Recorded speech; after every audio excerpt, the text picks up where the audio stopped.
अस्सलाम वालेकुम व्यूअर्स, मैं हूं खलील सो और आप देख रहे हैं खलील सो ब्लॉग्स। अभी मैं खड़ा हूं नूर महल पे। ये भावलपुर में वाक़ है। बहुत बड़ी रियासत थी पाकिस्तान की, जो किसी ज़माने में आज़ाद थी, लेकिन फिर ये पाकिस्तान हुकूमत में ज़म हो गई। तो इसका ये महल बना हुआ है, नूर महल। तो आइए चलते हैं, आपको अंदर दिखाते हैं कि क्या क्या है अंदर। चलिए। तो दोस्तों, सुबह जैसे ही हम उठे तो नोमान मलिक के साथ भावलपुर शहर घूमने निकल पड़े। एक बेहतरीन इंसान और ख़ूबसूरत मिजाज का मालिक नोमान मलिक हमें हमेशा याद रहेगा।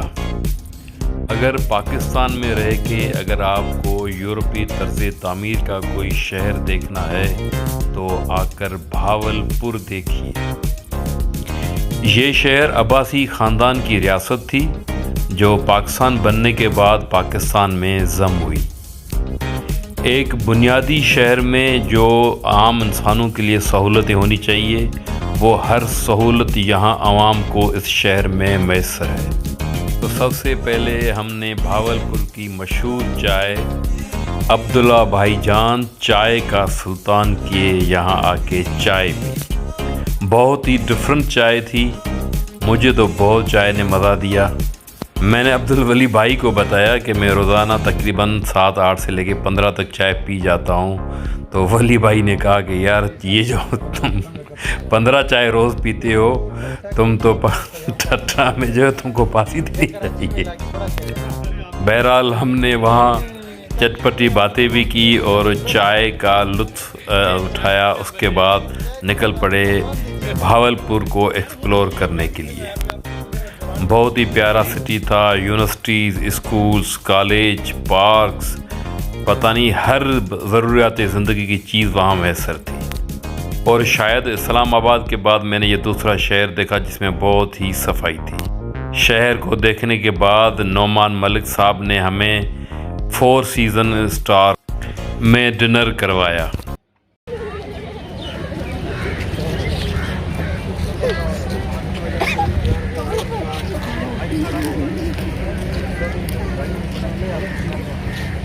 मेरा पर्स किधर है? मेरे हाँ, बैग में पड़ा। ठीक। अब्दुल भाई, कहाँ हैं आप? नूर महल। नूर महल भावलपुर। जी जी। अच्छा, माशाल्लाह। कैसी फीलिंग है आपकी? फीलिंग में अच्छा, गुड फील कर रहे हैं। बहुत ज़बरदस्त। मौसम आपको समझ में आ रहा है? ठीक है, गुजारे लायक है। सही है, गर्मी थोड़ी सी है। माशाल्लाह। दोस्तों, नूर महल जो है वो नवाब अदनान अब्बासी ने तामीर कराया अपनी घरवाली के लिए।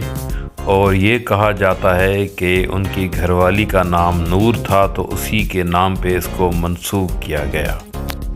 लेकिन दिलचस्प और अजीब बात यह है कि उनकी घरवाली वहाँ पर सिर्फ़ एक रात ठहर सकी। वो सुबह जब उठी तो पीछे सहन में जो है वो खिड़की खोली तो देखा कि पीछे कब्रिस्तान बना हुआ था, जो उनको बिल्कुल नहीं भाई, और उन्होंने मना कर दिया कि मैं यहाँ पर नहीं रहूँगी। ये उस दौर की एम्बुलेंस है। चलिए महल के अंदर चलते हैं, आपको महल का नज़ारा करवाते हैं। ये महल पहले औकाफ खाते के पास था, लेकिन बाद में पाकिस्तान आर्मी ने इसको ख़रीद लिया। तो इसी तरह के 3 और भी महल यहाँ शामिल हैं, लेकिन वो कोरोना के SOPs की वजह से बंद थे, तो हमने ये फ़कत नूर महल ही विज़िट किया। आजकल इसका सारा इंतज़ाम पाकिस्तान आर्मी चलाती है, उसी के ज़ेर इंतज़ाम ये महल है। ये महल एक फ़न तामीर का शाहकार है, और जब इस महल का आप अंदर नज़ारा करेंगे तो आपको इस तरह लगेगा कि मैं किसी यूरोप के महल में आ गया हूँ। तकरीबन 150 साल पहले ये महल तामीर करवाया गया था। बहुत ही खूबसूरत और दिलकश मंजर पेश करता है ये महल अपने अंदर से। अब तक जितने भी महल मैंने पाकिस्तान में देखे हैं, उन सब में से ये बहुत एक मुनफरद और आला किस्म के मयार का महल था, और बहुत ही वेल मेंटेन था। ये बादशाह की कुर्सी है जो आप देख रहे हैं। इस महल की फ़न तामीर देखने से ताल्लुक़ रखती है।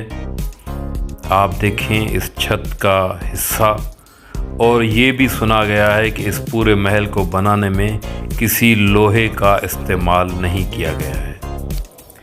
یہاں کے نوابوں کا ایک بہت ہی بڑا قصہ اور بھی مشہور ہے کہ انہوں نے رائل رائس گاڑیوں کو کچرے کے لیے یوز کیا تھا، جو اپنے آپ میں ایک بہت بڑا قصہ ہے، جو کبھی کبھار ہم اگر اور ٹاپک پہ بیٹھیں گے تو اس کے بارے میں آپ کو ڈسکس کر کے بتائیں گے۔ یہ تصویر نواب صادق خان عباسی کی ہے، جن کے بارے میں کہا جاتا ہے کہ ایک نوکرانی نے ان کو کھانے میں زہر دے کے مار دیا تھا۔ یہ ان کی پشتوں کے جو جتنے بھی سلطان تھے ان کی تصویریں ہیں۔ محل کے بادشاہوں کے استعمال کے جتنے ہتھیار تھے وہ بھی یہاں رکھے گئے ہیں، جو بہت ہی خوبصورت طریقے سے سجائے گئے ہیں۔ خاص کر جب میں نے وہاں پہ جو چاقو لگے ہوئے تھے، یہ دیکھیں کتنے خوبصورت طریقے سے لگے ہوئے ہیں۔ بہت ہی پیارا محل تھا۔ یہ جتنے بھی نواب تھے ان کی تصویریں لگی ہوئی ہیں اور پوری ہسٹری ان پہ لکھی ہوئی ہے کہ یہ کس کس کی تصویریں ہیں۔ سندھو سویلائزیشن سے لے کر پوری جو تاریخ تھی سندھ کی اور سرائے کی بیل کی، وہ یہاں پہ تصویروں کی مناسبت سے رکھی گئی ہے۔ مجھے اس سے پہلے اتنی رچ ہسٹری کا پتہ نہیں تھا، لیکن جب یہ محل گھوما تو مجھے یہ ذہن میں ضرور آیا کہ میں پہلے یہاں کیوں نہیں آیا۔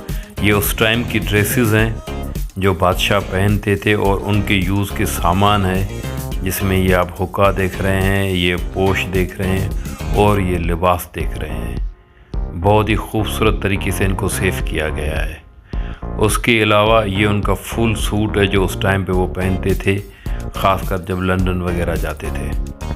اس ٹائم کی یوز کے جو سامان تھے وہ یہاں رکھے گئے ہیں، میوزیم کی طرح سجائے گئے ہیں، جو یہ آپ دیکھ رہے ہیں۔ یہ وہ زیورات ہیں جو وہ پہنتے تھے، اور یہ ساری ان کی ہسٹری اور سندھو سویلائزیشن، اس کی ساری ہسٹری انہوں نے یہاں پر رکھی گئی، جو اس ساری ریاست کے ساتھ جڑی ہوئی ہے۔ اس محل کے علاوہ گلزار محل، دربار محل اور ایک اور بھی محل ہے، لیکن وہ تینوں بند تھے کرونا SOPs کے تحت، اس وجہ سے ہم صرف یہی ایک محل وزٹ کر پائے۔ ایک دفعہ کا وزٹ یہاں بنتا ہے، جب بھی آپ کا چکر لگے تو یہاں وزٹ ضرور کریں۔ تو دوستو فائنلی ہم نے محل وزٹ کر لیا ہے اور آپ کو بھی دکھایا ہے۔ مجھے امید ہے آپ کو یہ محل بہت اچھا لگا ہوگا۔ بہت ہی خوبصورت ہے، ہسٹوریکل ہے، اور جب بھی آپ بھاولپور آئیں تو اس کو دیکھنا مس مت کیجیے گا۔ میرے چینل کو لائک کریں، سبسکرائب کریں۔ Thank you very much.